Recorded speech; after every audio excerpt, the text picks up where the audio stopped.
Hello everyone. For today we are going to talk about another perspective in understanding the self, and today we're going to adopt the lens of sociology, or the study of groups of people and how do these groups that we belong to affect how we behave, our values, our beliefs, and how do these groups define our identity. So today we're going to talk about the sociological self. Okay, so now let's open the discussion with one interesting quote here. So it says here in this quote that not only the self is entwined in society, it owes society its existence in the most literal sense. So if we're going to take a careful look at what this quote is trying to tell us, basically it's telling us that the self will not exist without the society. Okay, so I think that raises a lot of question. This is debatable, but this is the perspective of sociology. And we can understand their perspective because in their perspective, it's very important for them to understand groups of people and how do these groups affect the individual. On the other hand, when we get to psychological self, we're going to start with the individual. There's more importance given to the uniqueness of the individual than the characteristic or the shared characteristic of the group that he belongs to. Okay? But if we're going to use the lens of sociology in this discussion, basically it's telling us that without the society, there will be no self. Okay? So maybe that will not apply all the time, because imagine if somebody grows in the absence of parents, in the absence of immediate family. But I think there will be a very low chance that something like that would happen. Maybe something like that would happen in the movies or in cartoons, but not in real life. So I would guess that all of us here listening to this lecture belongs to a certain society. Hence, we cannot disprove what this theory or what this quote is trying to tell us. Because all of us belong in the society at some point in our life. And right now, believe it or not, whoever you are that is influenced by the society that you belong to. The question here is that we may not be, are you conscious about your characteristics that came from the society that you belong to? Okay?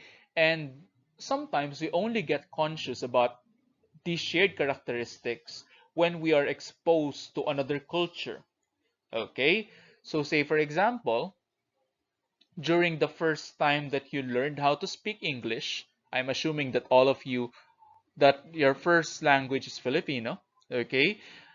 In the first time that you learn to use English or to speak English, you're looking for the counterparts of po and opo, okay? Because in our culture, it's very important that you use po and opo for you to sound respectful, especially when talking to adults. However, when you learned how to speak English, such words or such concepts do not exist. Okay? So now you're conscious that this is something that makes me a Filipino. These words are absent in the US or in English speaking countries.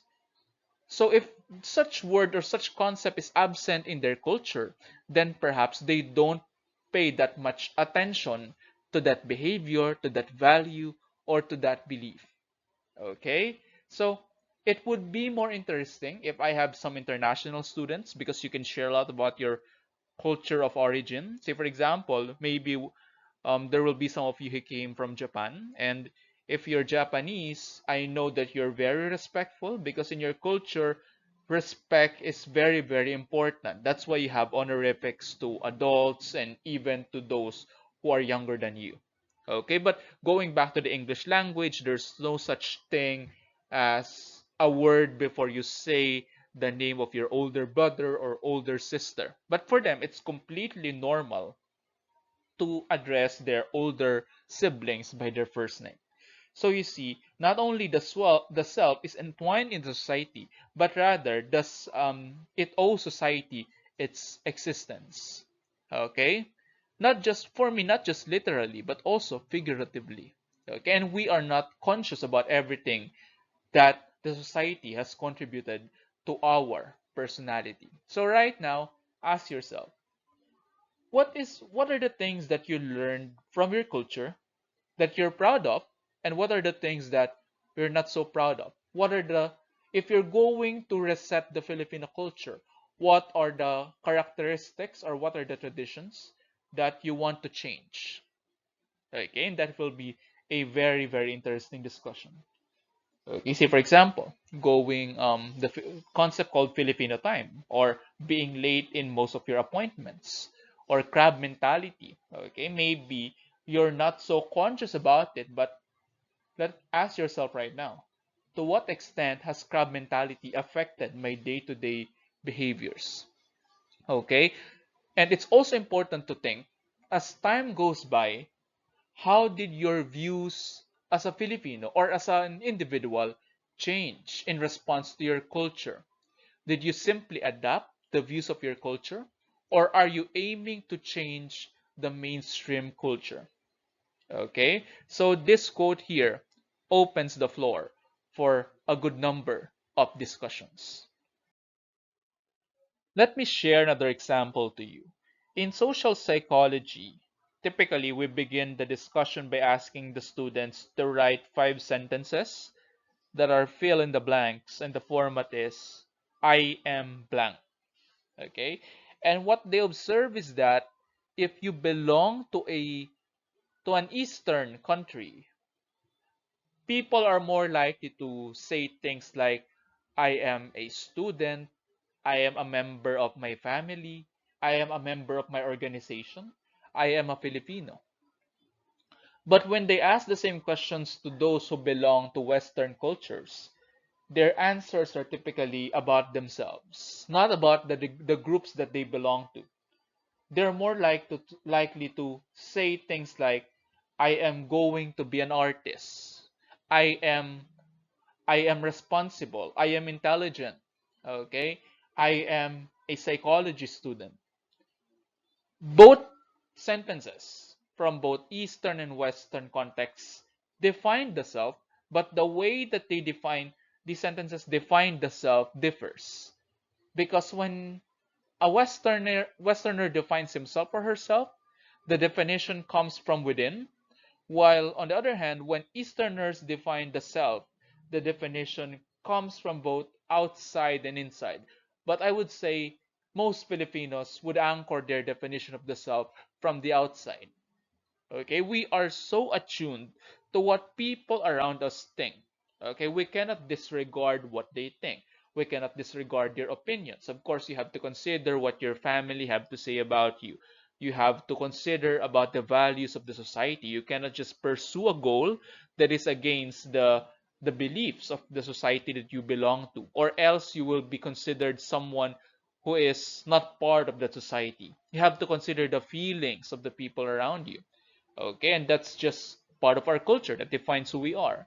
I'm not saying that it's positive all the time, but that's basically how we define ourselves most of the time. And it's very rare for us to be very individualistic. So I've said the word, Westerners adopt what we call an individualistic culture, while Easterners adopt what we call collectivistic culture. So we are one of the cultures that are very collectivist. We live with our family members until we get old because that is just normal for us. However, this may also lead to some negative outcomes, but that's a discussion for another day. Okay? Of course, we also have what we call toxic Filipino cultures. But anyway, let's talk about what I put on the slide here. Okay, so what is the core value of a person? So you might say that that can be loyalty, being hardworking, intelligence, helping, good citizenship. But according to one perspective, which is the perspective of Filipino psychology, which was led by Dr. Virgilio Enriquez. According to his perspective, according to our perspective, because we also adapt Filipino psychology, KAPWA is the core value of the Filipino. Hence, we do not define ourselves just by looking inside. We define ourselves by looking outside. And the way that we define ourselves is in terms of our shared identity with others. Because by definition, kapwa is the shared identity. Okay? For a Filipino, everyone is considered a kapwa. Okay? There are two types of kapwa in this theory. Ibang tao and hindi ibang tao. When we say ibang tao, these are the other people that you're not so close to. This person may be a stranger or someone you know from school that you were never able to interact with.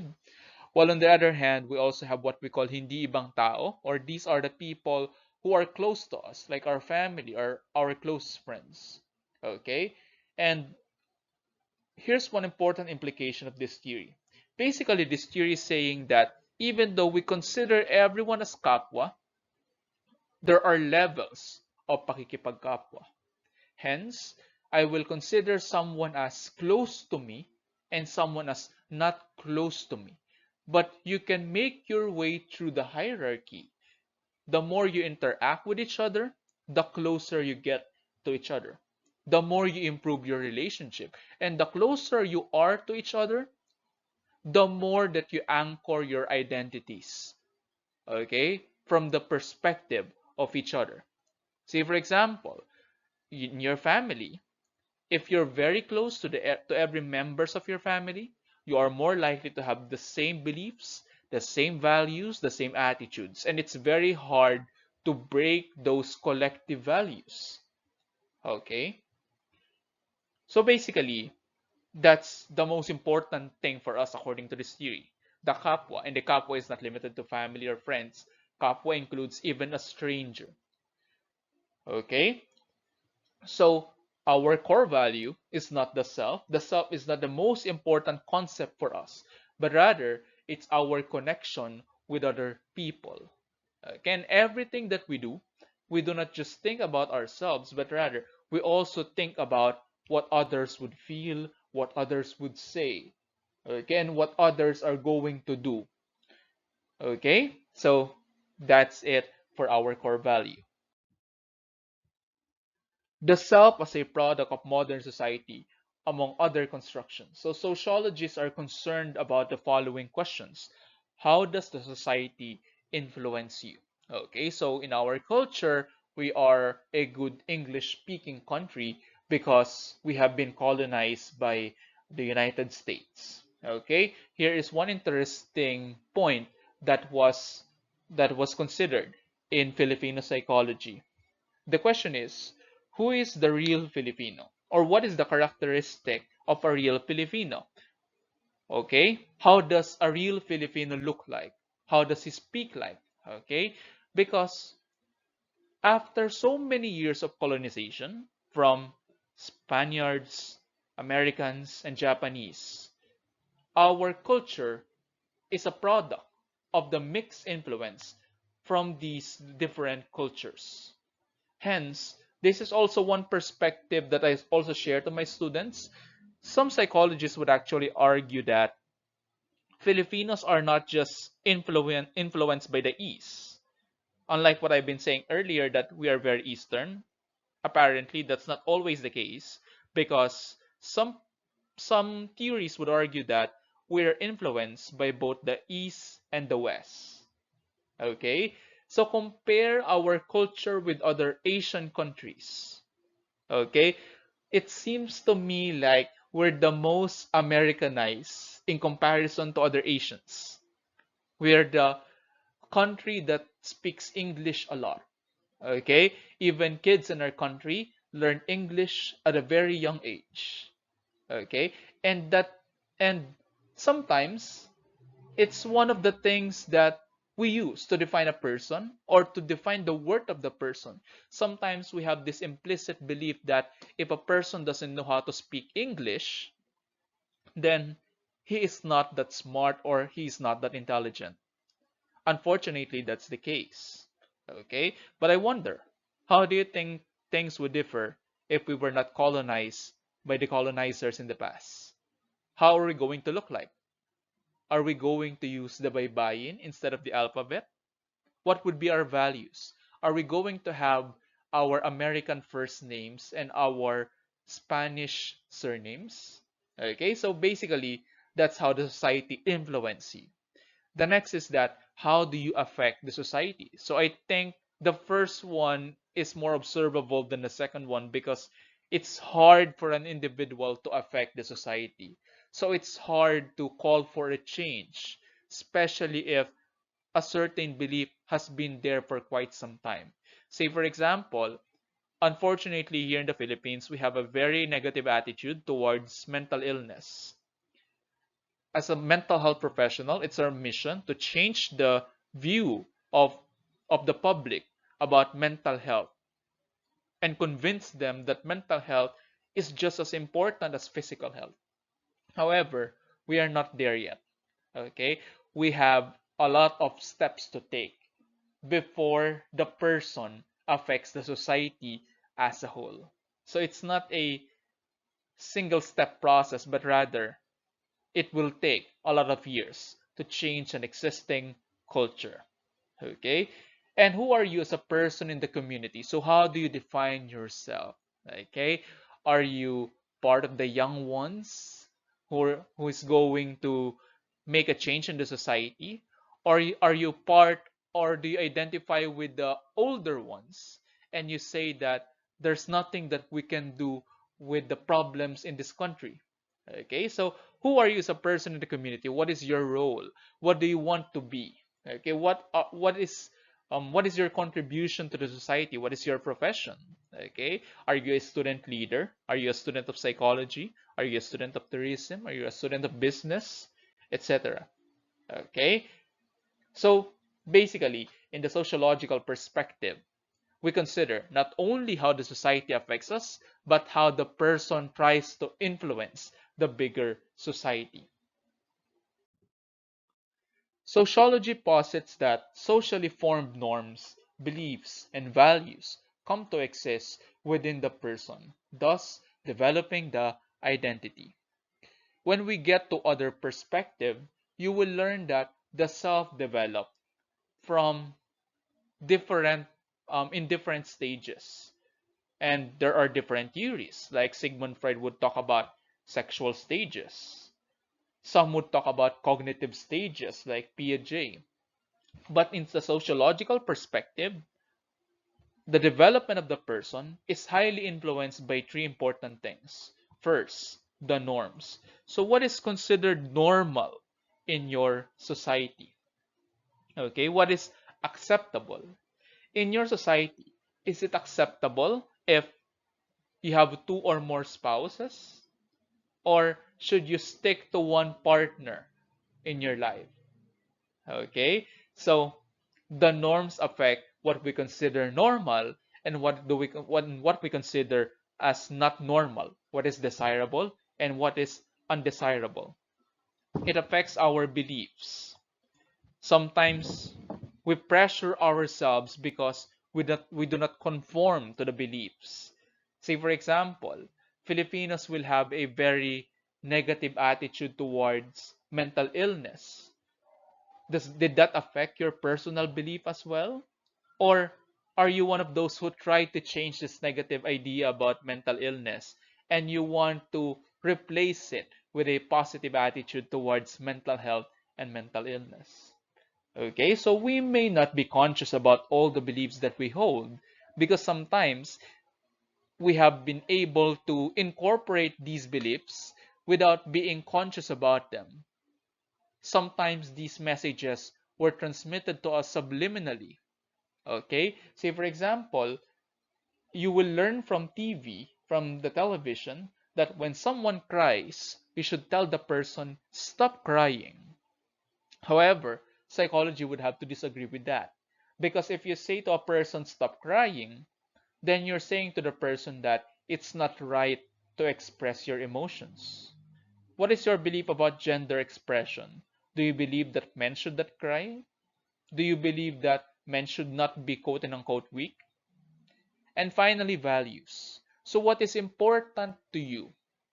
Okay, we should question the beliefs that we hold or the values that we have because times are changing. Okay, do you value superiority and dominance in the family? But I think we should value we should value health, mental health.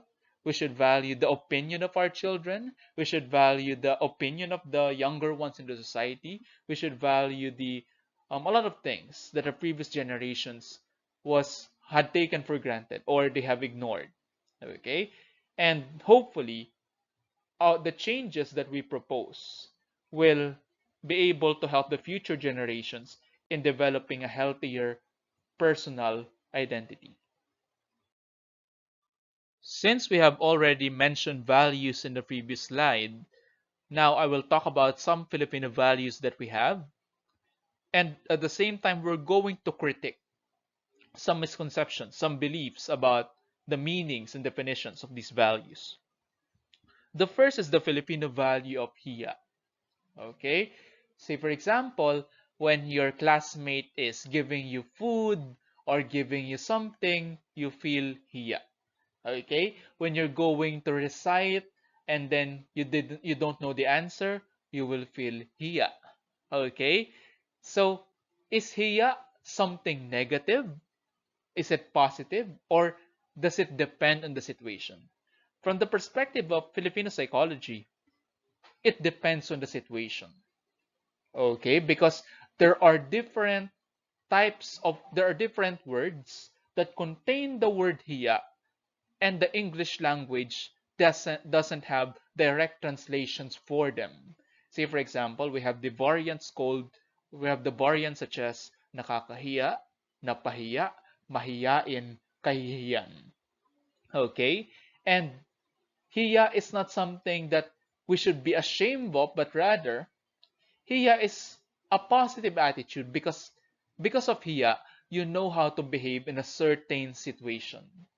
Hence, when you're in front of a visitor, because of hiya, you won't you won't behave in a rude manner. Okay? And hiya is not the same as shame or guilt, but rather, in Filipino psychology, hiya is sense of propriety or behaving in the right way. So that's our perspective about hiya. Maybe that's not the same with the perspective that you are used to. Okay? The next is utang na loob, or in English, debt of gratitude. However, in comparison to its English translation, utang na loob is not necessarily a debt. You don't have to pay for it. Unlike in the movies that we watch that are in English, they typically say, I owe you one. And then when they do something for that person, they would say, now we're even. Now I don't owe you anything. But here in the Philippines, we don't hold such values, but rather, for us, we continually help each other without saying, I owe you one, because we do not count how many times we owe each other. We just help each other. And it's not necessarily a debt because we know that a debt cannot be quote and unquote repaid in one shot, but rather, in order to repay the debt of gratitude, you need to continually show good relationship with that person. Okay? And the next is pakikiramdam, or attention to non-verbal cues. So pakikiramdam basically is related to hiya. So pakikiramdam allows you to behave in a manner that is appropriate with the situation. It allows you to help persons in need without them telling you that they need help. It allows you to volunteer without anybody telling you to volunteer. It allows you to do things even in the absence of verbal cues. It's about body language and awareness to body language, okay? And awareness to non-verbal cues. Say, for example, if you are a tourist here in the Philippines and the family that welcomed you prepared food for you, it would be very offensive to them if you don't eat the food that they have prepared. And that's not something that they would tell you because for us, it's something that's implicitly understood. They don't need to tell you to, they don't need to force you to eat their food. But at the same time, if you say no to the food that they prepared, then they will take it negatively. Okay? Next is pakikisama, or having good interpersonal relationship with other people. Okay, so it's hard to explain this in English, but it's about maintaining good relations. Say, for example, um, being going outside with your workmates on Friday nights, or spending time with your friends, or helping each other. Basically, those are the little things that maintain good relationship with each other.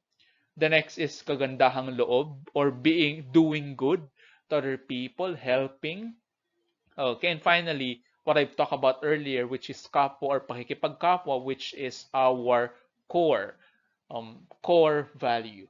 Okay, and for us, everyone is a kapwa, meaning that regardless if we're close or not, okay, I'm going to make sure that you're okay. I'm going to treat you as someone that I should um someone that I should value. Okay, so that's the value of kapwa, or pakikipagkapwa.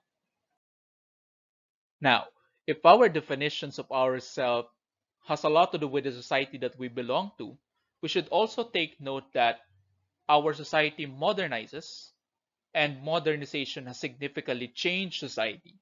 And this influences how we develop our self identity. See, for example, back then, women were viewed as inferior to men. But now that's not the case. Hence, women's definition of themselves have changed as well. Okay? Back then, in evolutionary psychology, basically, our role is just to survive and to feed our family and to survive every day. But now, because the society has modernized, we have bigger roles. Okay? You're not just studying to survive, but rather you're studying to contribute to your current generation, but also to the future generations. Okay? So as society evolves, our definition of the self evolves alongside with it. Okay, so this affects how, say, for example, African American people have changed their definition of the self. The same goes for LGBT. The same goes for discriminated individuals. Say, for example, people who have disabilities, people who have mental illnesses. So, as the society has changed, the way that they identify themselves has also changed. And I hope that we're going to the right path. And according to Giddens, here are four sociological characteristics of a developing society. Industrialism, or the extensive use of material power and machinery. Capitalism, competitive product markets and labor power. Institutions of surveillance, massive increase in power and reach by institutions, particularly by the government. Okay, so think about it. Is our society as competitive as other societies? Or are we lagging behind? Do we possess these characteristics to the extent that other societies possess them? Okay? Another characteristic is dynamism, having vigorous activity and progress. So are we continually progressing, or are we regressing? So these are the characteristics of a progressive society. However, there are a lot of perspectives that define what a modern society is. This is very sociological, okay? And these views may change as a society continually modernize, okay? Say, for example, one of the characteristic of a modern society would be industrialism, extensive use of machinery and power, and capitalism, competitive labor power. Have you ever asked yourselves, why do we work for 8 hours? Can't we just work for 6 hours? Okay, so maybe that's because we have considered that these characteristics define a modern society. However, other societies in the world are going to show you that that's not always the case. See, for example, I've heard that there are some European countries that give more leeway to their employees. They give more bonuses, more rest days, paid vacations. That's why their employees are happier. They learn to value themselves. They're not so tired with work. And they would say that they have a better quality of life over there compared to their country of origin. So maybe it's time for us to rethink these characteristics and offer our own ideas. So, from the Filipino perspective, what defines a modern society? I guess it would not be the same with these, but rather we would go back, at the end of the day, we would go back to the value of KAPWA and extend the existing theory. Since we are talking about the society, it's important for us to talk about belonging to a group. Okay, so there's what we call social group. So when we say that you belong to a group is characterized by having two or more people interacting with one another, sharing similar characteristics, and whose members identify themselves as part of the group. Okay, so you cannot call yourself a group if you're just alone. Even in Facebook, you cannot create a group with no other member. Okay, and a group must interact, the members must interact with each other. See, for example, if you're riding the train, then there are a lot of people inside the train, but you're not necessarily a group, but rather social psychologists would call you a crowd. And a crowd differ from a group because a group interacts with each other. Say, for example, when you're doing group work. But if you're part of the crowd, I don't think that you almost that all the time you interact with the other members. What if you just happen to be in the same car or in the same train, but you are not interacting? Hence, although you're part of the crowd, you don't they do not define you or you do not define them because you barely know each other. Okay? And one more important thing is that a group should share similar characteristics. So say for example, maybe you're a group of students, a group of Filipinos, a group of mothers, a group of doctors. However, not all groups share the same characteristic. Some groups are more diverse. Say for example, the workforce. An international workforce may be composed of groups or individuals from different groups. Multiracial companies, okay, multinational companies, working with foreigners, different languages, different cultures. Okay, so the most common group that we have here in the Philippines would be our circle of friends or our barkada. And according to Filipino social psychologists, the barkada is very important because, say for example, among high schoolers or among early adolescents, the circle of friends is important because they help us in preserving our mental health. Okay, because of our culture, we typically don't share to our parents about how we feel, about what we think. So we share our secrets, we share our feelings, we share our opinions to our circle of friends. Okay, sometimes they are the source of information that our parents will never teach us. That may be good or that may be bad. Say, for example, what if you're a part of a group who uses drugs, who uses substances? Perhaps if you were alone, you will not learn how to use those things. But because of your membership to that group, you were forced, you were coerced, or you were curious. That's why you use drugs. Okay? Next, let's talk about social network, or how do you connect to the group that you belong to. So the difference between social group and social network is that the group talks about the group of people, but the social network talks about your connection with the members. Say, for example, you're connected to your friends, that's the social group, and your social network is friendship. Friendship connects you with your friends. Blood ties connects you with your family and your relatives. But guess what? Here in the Philippines, according to Filipino social psychologists, in our culture, even if someone is not part of the family, There's a way for a person to be a part of our family. When someone is invited to be a godfather to someone, say for example in baptism, in christening, okay? So for example, we're close friends and you're having a child and your child's going to be baptized, you can invite me as your child's ninong or godfather. Okay, or in other culture they are referred to as secondary parents. Okay, in the Filipino context, that is viewed as a way for you to be a part of a family. And that is one way for a person to express that you are important to his family, that even though you do not share the same surname, he would appreciate your influence to their child as a secondary parent, eventually as a friend or as a mentor of, of that person, of the child. Okay? So a group can be organic or rational. So when we say that a group is organic, that is a naturally occurring group. Say, for example, your family. So you cannot make yourself, you, being part of a family is not by choice, but rather you are born to be a part of that family. You're immediately a member of that group.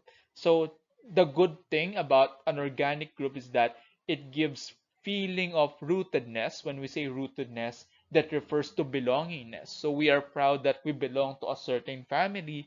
We are proud that we have good relationships with our family, that we have brothers, we have siblings, we have sisters who are going to help us, and that we value our family in whatever we do. Okay?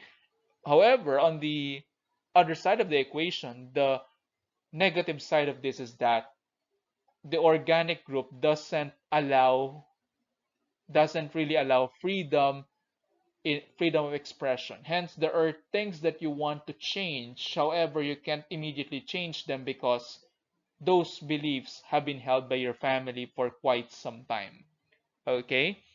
Say, for example, if your family endorses a certain political candidate, it may be hard to persuade them to change their favorite candidate because they have been supporting the same candidate for quite some time.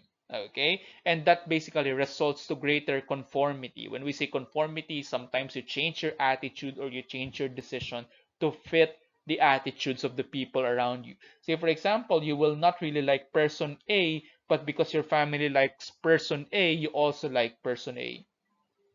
Next, we have what we call rational groups. When we say rational groups, these are made up of people from different places, so formed as a matter of shared self-interest. So, for example, joining a club, joining an organization, joining a group outside your school, this is a matter of choice. Say, for example, you join the organization because you believe that you share a common belief, which is your mental health advocates. Okay, so the positive side of being in a rational group is that it allows you to express yourself. Okay, it allows you to be who you are because you are with the people who share the same belief that you have. So basically, from the things that we have been discussing so far, you learn that we learn a lot by watching or observing other people around us, and we carry those beliefs and learnings with us, and that defines who we are. The question is, can we also, quote and unquote, watch ourselves? Okay, if you can observe other people and learn from them, can you also see yourself? Can you also see yourself from the perspective of others? Okay, and what do I mean by that? There's a theory known as looking glass self from sociology. And when we say looking glass self, this is a perspective that says that the self is a product of internalizing the views of other people. Say, for example, this is the person, okay, and his definition of himself doesn't come from the self, but rather it comes from the people around him. So that's how his dad sees him, basically like a saint. That's how his girlfriend sees him, a normal individual. But his older brother sees him somewhat differently. But his ex-girlfriend see him as someone who is evil. So basically, the danger in looking glass self is that We rely on the opinions of other people about us. So what if they do not have a good opinion about our personality? Then what's going to happen is that we're also going to look at ourselves negatively. So maintain a balance between looking at the opinions or considering the opinions of other people and considering your own opinions about yourself. Okay? In the perspective of Mead, of George Herbert Mead, here are three stages of how the sociological self develops. The first stage is language. So basically, we learn language. We learn how to express ourselves because in the absence of language, how are we supposed to express ourselves and how are we supposed to comprehend what others are saying? So if we don't know the language, then how can we understand what other people are telling us? What are the values that they are sharing to us? So I'm just curious. What if you're trying to learn a new language? Say, for example, studying a language is part of your curriculum. Observe yourself. Are you also learning new values? Okay, so that's an interesting discussion. Okay, language allow us not only to express ourselves but also to comprehend what others are saying. Okay, so it allows you to influence the society and it allows the society to influence you. The next stage is the play stage, which is characterized by role playing and assuming the role of others. It's very important from the perspective of sociology that you consider the perspective of other people. Okay, and this is done by when as children you learn how to role play. Your teachers have told you to role play.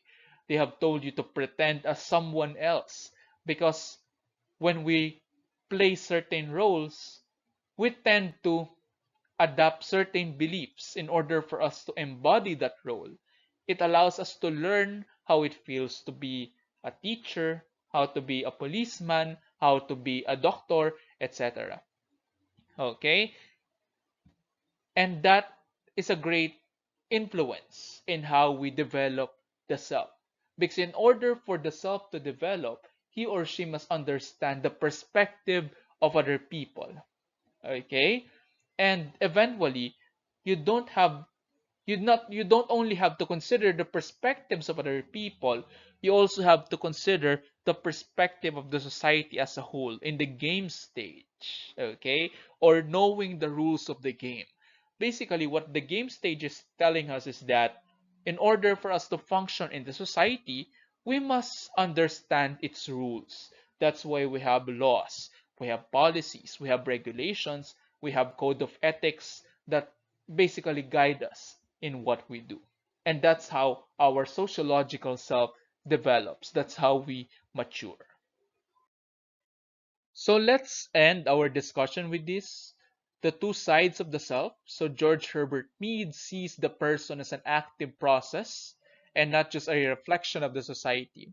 Just like what I was telling to you earlier, we do not just rely on what other people have to say about us, but rather we also actively search for who we are. And we define ourselves by joining the groups that share our beliefs. Okay? And now, let's take a look at the two sides of the self. So, for me, the two sides are the I and the me. So, when we say I, that's how the person sees himself, while the me is how others see us. Okay? So, say for example, typically, our clients who come into psychotherapy or counseling, they would say, why we would ask them, why are you here? They would say, my teacher sent me here. Okay, that's a typical answer. Okay, why are you here? My parents told me to go here. But sometimes we rephrase the question, or we try to rephrase how they answer. We ask them, so that's what they want you to do. Now I want you to answer. What is it that you want to achieve? Okay, not don't tell me about what they want to do to you, but rather tell me what is it that you want to achieve. And they changed their answer to, I went here because I want to feel better. So why did you take that course? Because my parents told me to do so. Then I will ask the person. So if that's what your parent told you to do so, I would like to consider, what is it that you want? What is what is your real goal? If your parents are the one who told you about this goal, then if you're the one who will be given a choice, what is it that you really want? They would change the sentence and they would say that I really want to pursue a career in another field. Okay, so sometimes awareness is all we need in becoming conscious that we do not only define ourselves, but sometimes being so collectivist, we allow others to define us to the extent that we forget that the self is still separate, although it is connected to the society. So here's the major takeaway that I want you to have from this lecture. Although the self is connected to the society, do not forget that you are a separate entity and that you are free to have your own beliefs, your own goals, your own values. Sometimes it's good to conform, sometimes it's not. Okay, and you are rational enough to know when to adapt the beliefs that the society is trying to society is trying to share with you, and you're also rational enough to know that you should hold your own beliefs in certain instances. So that is it for this discussion of the sociological self. Thank you.